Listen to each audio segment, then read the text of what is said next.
Hello friends, welcome back to my N creative channel. सर्दी की कड़ी रात थी। ऊंचे पर्वतों पर बर्फ़ जमी थी और ठंडी हवाएं जैसे हड्डियों को चीर रही थी। ये 18 नवंबर 1962 का दिन था। लद्दाख के दुर्गम वादियों में एक छोटा सा गांव था, रेजांगला, जहां पर चीन और भारत के बीच भीषण युद्ध छिड़ा हुआ था। चीन की फौज हर ओर से रेजांगला पर हमला कर रही थी। एक के बाद एक गोलीबारी हो रही थी। गोलीबारी इतनी तेज़ थी कि किसी का जिंदा रहना मुश्किल लग रहा था। लेकिन इन सब के बीच भारतीय सेवा के एक सिपाही की गूंज उठी, जब तक सांस है तब तक देश के लिए लड़ना है।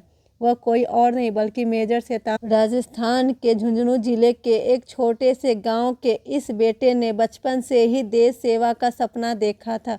उनके लिए देश प्रेम ही सबसे बड़ा धर्म था। जैसे ही उन्हें रेजांगला के मोर्चे पर भेजा गया, उनका हौसला और भी ऊंचा हो गया। उनकी बटालियन में केवल 120 जवान थे, जबकि दूसरी तरफ चीन के सैनिकों की संख्या हजारों में थी। बावजूद इसके मेजर शैतान सिंह ने अपने सैनिकों को हौसला बढ़ाते हुए कहा, हम भारत माँ के सच्चे सपूत हैं। हमारे एक कदम पीछे हटने का मतलब होगा कि हमारे गांव, हमारे परिवार और हमारे देश की माटी खतरे में होगी। क्या तुम तैयार हो इस माटी के लिए मर मिटने के लिए? सभी जवानों ने एकजुट होकर कहा, हाँ मेजर साहब, हम आपके साथ हैं। चाहे जान चली जाए, हम अपने देश की रक्षा के लिए आखिरी दम तक लड़ेंगे। तभी अचानक चीन की सेना ने एक बड़ा हमला कर दिया। गोलियों की बौछार, तोपों का गर्जना और धमाकों की आवाज़ से पूरा रेजांगला हिल उठा।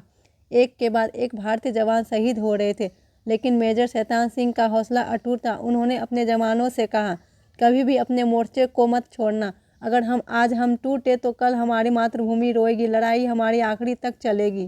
अचानक एक गोली उनके कंधे में लगी। खून बहने लगा, लेकिन उन्होंने उसे नज़रअंदाज कर दिया। उनके हाथ में राइफल थी और उनकी आंखों में दुश्मनों के लिए आग। उन्होंने चोटों की परवाह किए बिना लड़ाई जारी रखी, पर हर एक गोली के साथ वे दुश्मनों के नज़दीक पहुंचते गए। उनके जवान उनके साहस को देखकर दुगने जोश से लड़ाई लड़ रहे थे। हर भारतीय जवान का चेहरा देशभक्ति की भावना से दमक रहा था। बर्फ के उस मंजर में जहां ठंड से खून जमने लगा था, हर एक सैनिक के दिल में आग थी।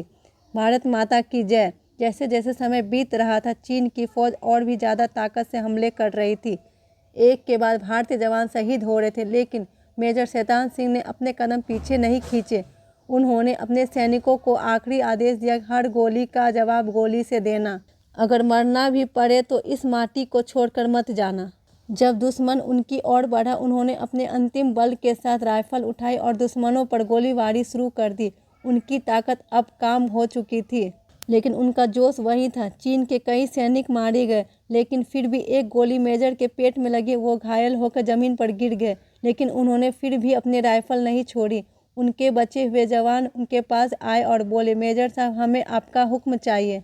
अब क्या करें? मेजर ने मुश्किल से आंखें खोली और कहा, जाओ, देश के लिए लड़ो और मर मिटो। मेरा शरीर यहाँ रहेगा, लेकिन मेरी आत्मा हमेशा तुम्हारे साथ होगी। हमारे भारत माँ को किसी दुश्मन से डरने की जरूरत नहीं है, जब तक तुम जैसे वीर इस धरती पर हो। फिर उन्होंने अपनी आंखें बंद की और धीरे धीरे उनकी सांसें थम गई। मेजर शैतान सिंह उसी दिन शहीद हो गए, लेकिन उनका साहस, उनकी देशभक्ति और उनकी वीरता भारतीय सेना के इतिहास में अमर हो गई। दिन उनके 120 जवानों ने 1300 से अधिक चीनी सैनिकों का सामना किया था और हर जवान ने आखिरी दम तक अपनी मातृभूमि की रक्षा की थी। शैतान सिंह की वीरता को परमवीर चक्र से सम्मानित किया गया, जो भारत का सबसे बड़ा वीरता पुरस्कार है। आज भी रेजांगला के वादियों में उनकी और हर भारतीय के दिल में उनका नाम से गढ़ लिया जाता है। जब भी भारतीय सैनिक रेजांगला से गुजरते हैं, वह शैतान सिंह और उनके वीर जवानों को सलामी देते हैं। ये कहानी है उसे वीर योद्धा की, जिसने अपने देश के लिए अपनी जान कुर्बान कर दी, ताकि हम सब स्वतंत्र और सुरक्षित रह सकें।